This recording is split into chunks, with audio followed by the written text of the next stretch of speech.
ਇਹ ਹਾਂ ਪੱਖੀ ਵੀ ਹੋਊਗਾ ਜੀ ਤੇ ਨਾ ਪੱਖੀ ਵੀ ਹੋ ਜਾਣਾ। ਇਹ ਪੰਜਾਬ ਸਰਕਾਰ ਦਾ ਫੈਸਲਾ 7:30 ਵਜੇ ਵਾਲਾ ਕਿ 7:30 ਵਜੇ ਜਦੋਂ ਮੁਲਾਜ਼ਮ ਦਫ਼ਤਰਾਂ ਵਿੱਚ ਆ ਜਾਂਦੇ ਆ, ਕਈ ਵਾਰ 2 ਵਜੇ ਵੀ ਕੰਮ ਕਰਵਾਉਣ ਵਾਲੇ ਜਿਹੜੇ ਲੋਕ ਆ ਪਿੰਡਾਂ ਦੇ ਵਿੱਚੋਂ ਜਾਂ ਕਿਤੋਂ ਬਾਹਰੋਂ ਦਫ਼ਤਰਾਂ ਵਿੱਚ ਆ ਸਕਦੇ। ਅਸੀਂ ਉਹਨਾਂ ਨੂੰ ਕਹਿ ਨਹੀਂ ਸਕਦੇ ਵੀ ਅਸੀਂ ਤੁਹਾਡਾ ਹੁਣ ਜਿਹੜਾ ਇਹ ਕੰਮ ਆ ਜੇ ਨਹੀਂ ਕਰਨਾ।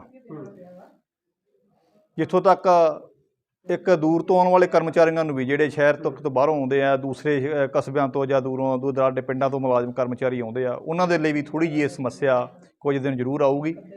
ਸੋ ਜਿੱਥੇ ਇਹਦੇ ਹਾਂ ਪੱਖੀ ਦਾ ਪ੍ਰਭਾਵ ਪੈਣਾ, ਉੱਥੇ ਨਾ ਪੱਖੀ ਵੀ, ਕਿ 1-2 ਮਹੀਨਿਆਂ ਦਾ ਹੀ ਚਾਹੇ ਸਮਾਂ, ਮੁਲਾਜ਼ਮ ਤਾਂ ਇਹਦੇ ਲਈ ਸਹਿਯੋਗ ਕਰਨਗੇ ਸਰਕਾਰ ਦਾ, ਕਿਉਂਕਿ ਅਸੀਂ ਸਰਕਾਰੀ ਮੁਲਾਜ਼ਮ ਹੈ, ਸਾਨੂੰ ਸਹਿਯੋਗ ਕਰਨਾ ਪੈਣਾ। ਪਰ ਕੰਮ ਕਰਵਾਉਣ ਵਾਲੇ ਲੋਕਾਂ ਦੇ ਲਈ ਇੰਨੀ ਜਲਦੀ ਸ਼ਹਿਰ ਆਉਣਾ ਜਾਂ 2 ਵਜੇ ਦਫ਼ਤਰ ਬੰਦ ਦੇਖ ਕੇ ਮੁੜਨਾ, ਉਹਨਾਂ ਦੇ ਲਈ ਕਾफ़ी ਇਹ ਸਮੱਸਿਆ पैदा हो सकती है। ਕੀ ਨਾਮ ਹੈ ਸਰ ਤੁਹਾਡਾ? जगसीर सिंह भांगर, P&R। जो टाइमिंग चेंज की गई है उसको कैसे देखते हैं आप? ਪਹਿਲੀ ਗੱਲ ਤਾਂ ਹੈ ਕਿ ਪੰਜਾਬ ਸਰਕਾਰ ਦਾ ਹੀ ਸਵਾਗਤ ਕਰਨੇ ਫੈਸਲੇ ਦਾ, ਪਰ ਸਵਾਗਤ ਤਾਂ ਲਾਗੂ ਹੋਏਗਾ ਜੇ ਅਫਸਰਸ਼ਾਹੀ ਸੰਯੋਗ ਦੇਣਗੇ। अफसरशाही दोपहर को आए जाएंगे 5 बजे बाद, फिर कैसे चलेगा? मुलाजिम का टाइम बाउंड होता है, बच्चे को घर का काम करना, स्कूल भेजना, सब तैयार करना, उनको प्रॉब्लम आएगी, वो सहन कर लेंगे सरकार के पक्ष में। पर अफसरशाही नूं 5 बजे तक काम करन दी आदत पई है, वो आदि मर्जी करते हैं, उनके मुलाजमां दा घाटा होएगा। मुलाजिम तैयार ने सरकार दे नाल चलण नूं, पर प्रॉब्लम खड़ी है, वो प्रॉब्लम नहीं है। तो इस करके ना ही स्वागत करने तो ना ही बुराई करने, पर 5 बजे तक काम किसी मुलाजम ना किया जाए।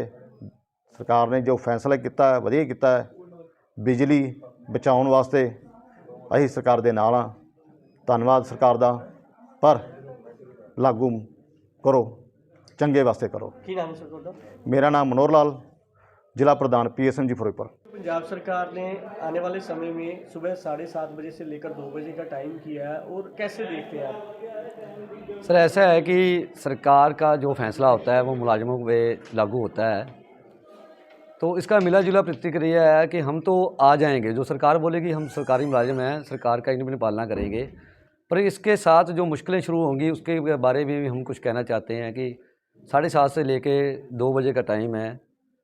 प्रॉब्लम यही शुरू होती है कि कई जो हमारे साथी हैं वो दूर दराज के क्षेत्रों से बसों के द्वारा आते हैं, उनको बसों में प्रॉब्लम होगी आने की। और सेकंडली है जी, जो कर्मचारी के पास गांव से काम कराने के लिए 2 बजे के करीब आ गया पर्सन, वो कहेगा कि मेरा काम करके ही जाओ।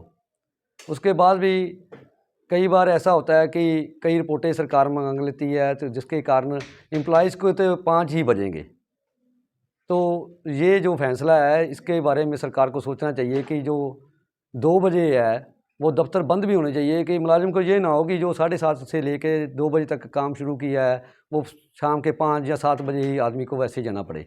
क्या नाम है सर आपका? Om Prakash Rana ji, DC of employees. Timing जो है एम्प्लॉय के लिए तो सूटेबल है, पर एज अ पर्सन बात की जाए तो हमारे जो घर पे बच्चे हैं सुबह 7 बजे घर स्कूल को जाते हैं, उनको भेजने के लिए हमें भी 5-5 बजे उठना पड़ता है। ठीक है, उसके बाद जो वर्किंग लेडीज़ हैं उनके लिए बहुत परेशानी है, वो बच्चों को भेजेगी या ऑफिस के लिए खुद तैयार होगी, अपना टिफ़िन बॉक्स भी तैयार करेगी। इसके अलावा दिक्कत ये भी है कि एम्प्लॉइज़ जो है वो बाउंड होता है 24 घंटे के लिए। हमारा वर्किंग आवर तो पहले 9 से 5 था, सारे काम हमारे 9 बजे से पहले घर के हो जाते थे, कुछ जो काम रह जाते थे वो 5 बजे के बाद हो जाते थे। पर अब हम 7:30 बजे अगर ऑफिस आएंगे तो हमें 2 बजे का तो टाइम सरकार ने निश्चित कर दिया है कि 2 बजे तक ही ऑफिस लगेंगे, पर जो हमारे डिपार्टमेंट है, कुछ एडमिनिस्ट्रेटिव डिपार्टमेंट है जैसे SGM ऑफिस, DC ऑफिस, तहसील है, इनमें बहुत सारे ऐसे काम होते हैं जो पब्लिक से रिलेटेड होते हैं। पब्लिक को 7:30 बजे आने के लिए बाउंड किया जाना बहुत बड़ी बात है, वो नहीं आ पाएंगे। और 2 बजे तक ही उनके काम हो, वो 2 बजे तक ही काम कराएं, इसलिए भी बाउंड नहीं किया जा सकता उनको। वो आएंगे 5 बजे तक भी आएंगे, क्योंकि अब भी 5 बजे तक ऑफिस रखते हैं। 6 बजे भी कोई हमारे पास आता है तो हम बैठे होते हैं ऑफिस, तो हमें उनको डील करना पड़ता है। क्योंकि जो ये सरकार है, सरकार बहुत अच्छा काम कर रही है, पर सरकार में जो एम्प्लॉई है उसकी सुनवाई बहुत कम है। जो भी कोई कंप्लेंट भी वगैरह जो होती है एम्प्लॉय की, तो उसमें उसकी सुनवाई बहुत कम होती है, बहुत जल्द एक्शन लिया जाता है। इसलिए हमारी यही डिमांड है कि जो सरकार ने टाइम निश्चित किया है उस टाइम पे सरकार बाउंड रहे। हम एम्प्लॉय तो बाउंड रहते ही हैं, पर सरकार के जो ऑफिसर्स हैं, जो पब्लिक है, उनको का भी पूरा सहयोग होना चाहिए ताकि एम्प्लॉय को कोई दिक्कत ना आए। जो एम्प्लॉय बैठे हैं ऑफिस में काम करने के लिए आते हैं, वो भी उनके जैसे ही हैं, उनको भी घर पे जो काम है उनको भी निपटाने हैं। उस हिसाब से जो टाइमिंग है अच्छी भी है और थोड़ा बहुत बुरा भी है, हाँ लग रहा है इस डिसीजन से। मेरा नाम है सोनू कश्यप, मैं हूँ प्रधान डीसी ऑफिस यूनिट। ਹਾਂਜੀ ਸਰ, ਕੀ ਨਾਮ ਹੈ ਤੁਹਾਡਾ? ਸਰ ਮੇਰਾ ਨਾਮ ਜਸਵਿੰਦਰ ਸਿੰਘ ਹੈ ਜੀ। ਸਰ ਤੁਸੀਂ ਕਿਵੇਂ ਵੇਖਦੇ ਹੋ ਭਗਵੰਤ ਮਾਨ ਦੇ ਫੈਸਲੇ ਨੂੰ ਕਿ 2 ਮਈ ਤੋਂ ਲੈ ਕੇ 15 ਜੁਲਾਈ ਤੱਕ ਸਰਕਾਰੀ ਦਫ਼ਤਰਾਂ ਦੇ ਟਾਈਮ ਵਧਾ ਦਿੱਤੇ ਗਏ ਨੇ, ਕਿਵੇਂ ਵੇਖਦੇ ਜੀ? ਸਰ ਸਰਕਾਰ ਨੂੰ ਤਾਂ ਵੈਸੇ ਜਿਹੜੇ ਫੈਸਲੇ ਲੈਣੇ ਚਾਹੀਦੇ ਨੇ ਉਹ ਜਨਤਾ ਦੀ ਸਹੂਲਤ ਵਾਸਤੇ ਲੈਣੇ ਚਾਹੀਦੇ ਨੇ, ਪਰ ਇਹਦੇ ਵਿੱਚ ਜਨਤਾ ਦੀ ਕੋਈ ਸਹੂਲਤ ਨਹੀਂ ਵਿਖ ਰਹੀ। ਕਿਉਂਕਿ ਆਮ ਬੰਦਾ ਕੋਈ ਵੀ ਕੰਮ ਕਰਵਾਉਣ ਨੂੰ ਸਰਕਾਰੀ ਦਫ਼ਤਰ ਉਹਨੂੰ ਕਈ ਪਿੰਡਾਂ ਤੋਂ ਆਉਂਦੇ, ਕੋਈ ਸ਼ਹਿਰਾਂ ਤੋਂ ਆਉਂਦੇ, ਦੂਰ ਦਾਇਰੇ ਤੋਂ ਆਉਂਦੇ ਨੇ। ਹਰੇਕ ਬੰਦੇ ਨੂੰ ਘੱਟੋ ਘੱਟ ਸਫ਼ਰ ਤੈਅ ਕਰਕੇ ਘੰਟੇ ਡੇਢ ਦਾ 2 ਘੰਟਿਆਂ ਦਾ ਮਤਲਬ ਸਮਾਂ ਲੱਗਦਾ। ਹੁਣ ਦੂਰ ਕੇ ਜਾਂਦੇ ਹੋ ਮੇਨ, ਹੁਣ ਮੈਂ ਖੁਦ ਇੱਥੇ ਫੋਟੋ ਸਟੇਟ ਦੀ ਮੇਰੀ ਬਾਹਰ ਦੁਕਾਨ ਹੈ, ਮੈਂ ਆਰਟੀਓ ਦਫ਼ਤਰ ਦੇ ਬਾਹਰ ਫੋਟੋ ਸਟੇਟ ਦਾ ਕੰਮ ਕਰਦਾ। ਹੁਣ ਆਰਟੀਓ ਦਫ਼ਤਰ ਇਹਨਾਂ ਨੇ ਟਾਈਮਿੰਗ ਦਾ ਜਿਹੜਾ ਦਾਇਰਾ ਕਰਤਾ, ਬੰਦਾ ਉੱਥੋਂ ਸਵੇਰੇ 4 ਵਜੇ ਚੱਲੇਗਾ ਤਾਂ ਹੀ ਪਹੁੰਚੇਗਾ, ਨਹੀਂ ਤਾਂ ਉਹ ਅਗਲਾ 5 ਵਜੇ ਚੱਲਦਾ ਸੀ, ਇੱਥੇ 12 ਵੱਜ ਜਾਂਦੇ ਸੀ ਉਹਨੂੰ ਆਉਂਦੇ ਆਉਂਦੇ। ਉਹਨਾਂ ਚਿਰ ਨੂੰ ਦਫ਼ਤਰ ਬੰਦ ਦਾ ਸਮਾਂ ਜਿਹੜਾ ਸ਼ੁਰੂ ਹੋ ਜਾਏਗਾ ਤੇ ਜਨਤਾ ਨੂੰ ਤਾਂ ਖੱਜਲ ਖਰਾਬੀ ਜਿਹੜੀ ਹੈ ਵੱਧ ਗਈ ਹੈ ਜੀ।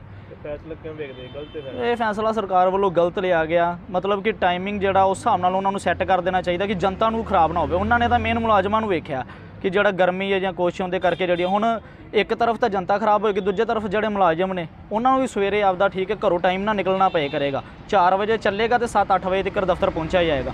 ਹੁਣ ਜ਼ਿਆਦਾਤਰ ਜਿਹੜੇ ਆਰਟੀਓ ਦਫ਼ਤਰ ਦੇ ਮੁਲਾਜ਼ਮ ਨੇ ਫਾਈਲਕਾ ਬੋਰ ਤੋਂ ਆਉਂਦੇ ਨੇ ਇੱਥੇ, ਉਹ ਕਿਹੜੇ ਟਾਈਮ ਤੁਰਨਗੇ ਕਿਹੜੇ ਨਾਮ, ਫਿਰ ਜਲਦੀ ਦੇ ਵਿੱਚ ਹਾਦਸੇ ਹੁੰਦੇ ਨੇ। ਪਿੱਛੇ ਜੇ ਵੀ ਤੁਸੀਂ ਦੱਸਿਆ ਹੋਣਾ ਕਿ ਇਹ ਘਟਨਾ ਹੋ ਗਈ, ਸਕੂਲ ਤੋਂ ਜਿਹੜੇ ਜਾ ਰਹੇ ਸੀ ਅਧਿਆਪਕ, ਉਹ ਰੋਜ਼ ਅਪ ਡਾਊਨ ਕਰਦੇ ਸੀ ਤਰਨ ਤੱਕ। ਤੇ ਸਰਕਾਰ ਨੂੰ ਇਹ ਚਾਹੀਦਾ ਕਿ ਇਹ ਸਿਸਟਮ ਜਿਹੜਾ ਚੇਂਜ ਕਰਕੇ ਬਦਲੀਆਂ ਕੀਤੀਆਂ ਜਾਂ ਨੇੜੇ ਦੇ ਦਾਇਰੇ 'ਤੇ ਰੱਖਿਆ ਜਾਵੇ। ਨਾਲੇ ਇਹ ਫੈਸਲੇ ਦੇ ਨਾਲ ਸਰ ਜ਼ਿਆਦਾਤਰ ਖੁਦ ਸੋਚੋ ਕਿ ਜਨਤਾ ਨੂੰ ਕੋਈ ਸਹੂਲਤ ਨਹੀਂ ਮਿਲ ਰਹੀ ਪ੍ਰੋਪਰ ਤਰੀਕੇ ਨਾਲ। ਸਰ ਕੀ ਨਾਮ ਹੈ ਤੁਹਾਡਾ? ਗੁਰਨਾਮ ਸਿੰਘ ਜੀ। ਸਰ ਭਗਵੰਤ ਮਾਨ ਜੀ ਦੇ ਫੈਸਲੇ ਕਿਵੇਂ ਵੇਖਦੇ ਜੀ ਕਿ ਟਾਈਮਿੰਗ ਸਰਕਾਰੀ ਦਫ਼ਤਰ ਦੀ ਟਾਈਮਿੰਗ ਚੇਂਜ ਕਰ ਦਿੱਤੀ ਗਈ ਹੈ, ਕਿਵੇਂ ਵੇਖਦੇ ਜੀ? ਸਾਨੂੰ ਜੀ ਉਹ ਅੱਡਾ ਨਹੀਂ ਚੰਗਾ ਲੱਗਾ ਜੀ, ਜਿਹੜਾ ਖੱਜਲ ਖੁਆਰੀ ਬਾਹਲੀ ਹੈ, ਤੜਕੇ ਸੁਬਾਹ ਬੜਾ ਸਦਿਆਂ ਆਉਣਾ, ਫਿਰ ਵਾਪਸ ਫਿਰ ਜਾਣਾ। ਬਾਕੀ ਦਫ਼ਤਰ ਦੇ ਵਿੱਚ ਜਲਦਬਾਜ਼ੀ ਕੰਮ ਉਹਨੇ ਕਰਨੇ ਨਹੀਂ, ਜਿਹੜਾ ਟਾਈਮ ਥੋੜ੍ਹਾ ਰੱਖਿਆ ਉਹਨਾਂ ਨੇ, ਕੰਮ ਤਾਂ ਅੱਗੇ ਨਹੀਂ ਪੂਰੇ ਆਉਂਦੇ ਅਤੇ ਥੋੜ੍ਹੇ ਟਾਈਮ ਦੇ ਵਿੱਚ ਕੰਮ ਠੀਕ ਨਹੀਂ ਹੋਣੇ। ਤੇ ਲੋਕ ਖੱਜਲ ਖਵਾਰੀ ਬਹੁਤ ਹੋਣਗੇ। ਹਾਂ ਖੱਜਲ ਖੁਆਰੀ ਬਾਹਲੀ ਕੀਤੀ ਹੈ। ਤੇ ਕਿਵੇਂ ਫੈਸਲਾ ਕਿਵੇਂ ਵੇਖਦੇ? ਫੈਸਲਾ ਠੀਕ ਹੀ ਨਹੀਂ ਜੀ, ਹੋਰ ਫੈਸਲੇ ਕਰਨ ਵਾਲੇ ਭਗਵਾਨ ਮਾਨ ਦੇ ਬਹੁਤ ਆ, ਪਰ ਇਹ ਕੋਈ ਐਡਾ ਫੈਸਲਾ ਚੰਗਾ ਨਹੀਂ ਜੀ। ਟਾਈਮਿੰਗ ਕੀ ਹੋਣੀ ਚਾਹੀਦੀ ਹੈ? ਹੈਂ ਕੀ ਟਾਈਮਿੰਗ ਹੋਣੀ ਚਾਹੀਦੀ ਹੈ? ਹੁਣ ਉਹ ਪਹਿਲਾਂ ਵਾਲਾ ਸਮਾਂ ਹੋਣਾ ਚਾਹੀਦਾ ਜੀ, ਜਿਸ ਤਰ੍ਹਾਂ ਪਹਿਲਾਂ ਚੱਲਦਾ ਸੀਗਾ।